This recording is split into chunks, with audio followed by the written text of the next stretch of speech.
Lighthouse Explorers run group trips to different lighthouses across England and Wales. We've been to a bunch so far, and I've just announced that the first Lighthouse Explorers group trip of 2026 will be to Smeaton Point, which is a lighthouse I tried to visit last year, but because of the terrible storms, it had to be called off. So we're going to be going there on Easter Saturday. The tickets are available via our Eventbrite page. It's taken me about 4 goes to say Eventbrite properly. So in honour of the first group trip of 2026, I thought I would rank all of the lighthouses we've been to so far. So starting off with Belle Tout Lighthouse. I'll warn you now, this is going to be very biased because I don't know if I can even get down to a D list lighthouse. I don't know if that's possible, so maybe I have to be really harsh. But starting off with Belle Tout Lighthouse, this was the first group trip. I wasn't really sure what to expect. In the end, I ended up just rounding up a group of people in a car park and sticking badges on their fronts so I didn't lose them. And then we went on a lovely walk over Beachy Head, so to see Beachy Head Lighthouse and then Belle Tout Lighthouse. Belle Tout Lighthouse is now accommodation. I think you can rent it out on Airbnb or you can rent it out as a hotel room regardless. There's also an ice cream shop next to it, which was great.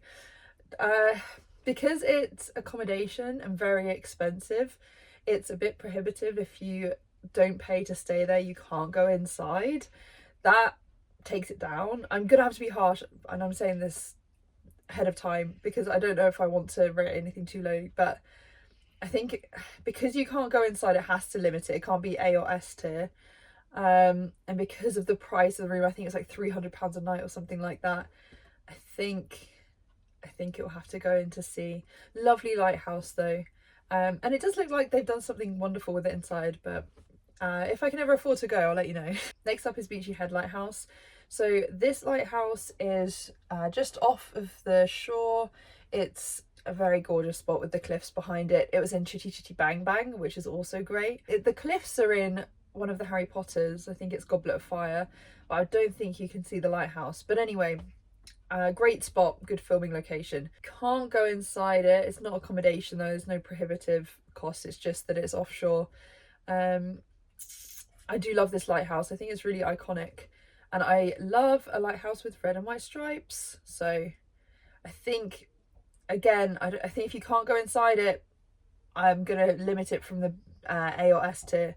But Beachy Head is a beautiful lighthouse, and if I'd gone inside it, it'd be up there. It'd be above S if that was possible. Oh, Dungeness Lighthouse. Now this lighthouse I love. It's huge to start with, and you can go inside. There are many layers with different aspects of maritime history, a lot of information on shipwrecks, some huge Fresnel lenses at the top. It's an amazing lighthouse, and it is going in my S tier. I also love Dungeness. It's such an incredible spot. It's so desolate. It really feels like you're stepping into a movie set. So a massive fan of Dungeness, and in particular Old Dungeness Lighthouse. Next up we've got Nash Point. That was a trip which I also scheduled during storms. I think whenever the weather gods get wind that I want to take people up a lighthouse, they're like, absolutely not. And then yeah, massive storms. So it meant that I was the only person up on the cliff, and there with my box of badges and no other people apart from me. However, amazing lighthouse. They used to let people do weddings there, and they don't anymore. I don't think you can get in unless you pay for accommodation, and even then I'm not sure you can get in. So it can't go in S or A, and I'm going to put it in maybe C tier. Lovely spot, good foghorn. That doesn't really factor into my ranking system, I don't think. Maybe I should up it because it's not Beachy Head Lighthouse. It's also just white, no stripes. It is gorgeous though, and a gorgeous location, but they're all gorgeous, and that, you know, I've got to be critical. Next up, Smeaton's Tower, and this is immediate S tier. So not only can you go inside this tower, but they've tried to preserve it to make it feel like it would have done when you're a lighthouse keeper. at the time when it was functional. Smeaton's Tower got moved from Eddystone Rocks onto the Plymouth, paid for by the Plymouth people, and it is a wonderful lighthouse, and I think it is up there as one of my favourites. My favourite all-time lighthouse is Winstanley's Lighthouse, which used to be in the same spot, so I think I'm just biased towards Plymouth lighthouses.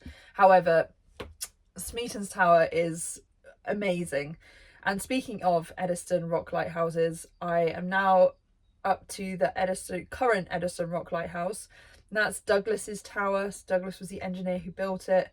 And that's going to go B because you can't go inside it. However, pretty fantastic lighthouse to look at. It's 20 kilometres offshore. You're definitely not getting inside it unless you go down onto the helipad. It's a bit dangerous to sail up to it. But yeah, what a lighthouse. It's very imposing when you go up to it as well. Very creepy, and you can see the base of Smeaton's Tower next to it, so big fan of that lighthouse. Next up, this is a lovely lighthouse. So Southwold Lighthouse, it does look a bit like a castle in this little picture actually, which is quite cool. I'm going to go A tier. You can go inside of it. It's looked after by the National Trust now, and we had a wonderful tour guide who was very passionate, and I really enjoyed my visit to this lighthouse. I'm not going to go S tier, and I don't want the National Trust to take any umbrage at that.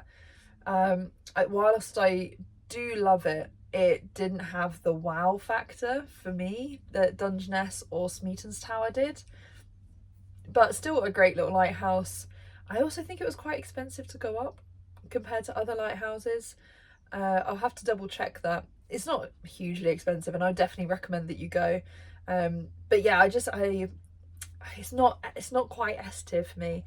But again, it's a lovely lighthouse, lovely walk next to it as well, and it's all been newly renovated, so it feels very fresh. Next up, very wonky Point of Ayr Lighthouse. This one, oh bless it, it looks quite decrepit, even in this little picture compared to the other ones. It kind of is a bit decrepit. It's also, you can see the tilt in this, and I haven't edited in the tilt. I'm not putting it in D tier. You can't go inside it.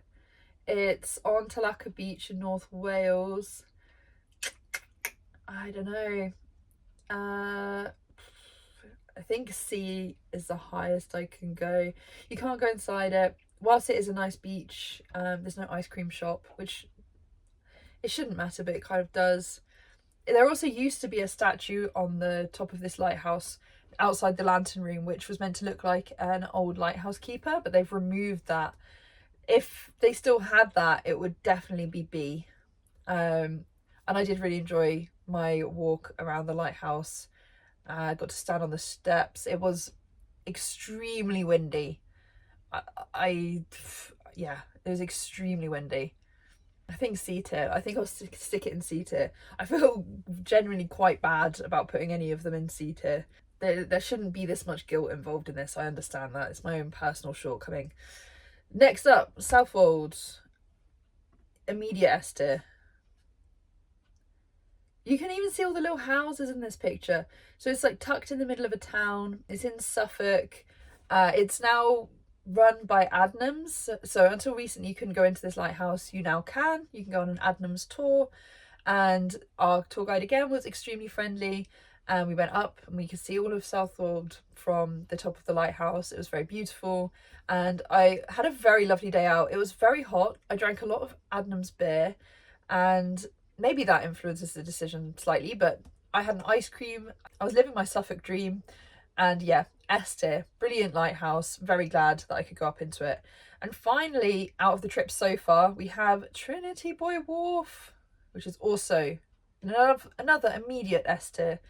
I love this lighthouse. It is in the middle of London. It was an experimental lighthouse and is also used to train lighthouse keepers. I've been there a lot of times. I'm going there again this week. I cannot get enough of this lighthouse, and I love it very much. I hope to visit it a few more times this year, but we shall see. Ultimately, great lighthouse. And also, all of these are like great lighthouses. If you have the chance to visit any of them, you should take it. They're brilliant. These ones are the ones that we've been to so far. The next group trip is to Spurn Point Lighthouse.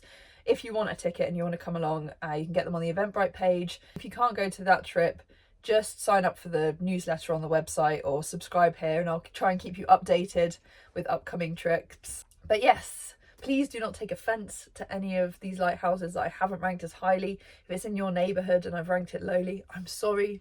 I still love them.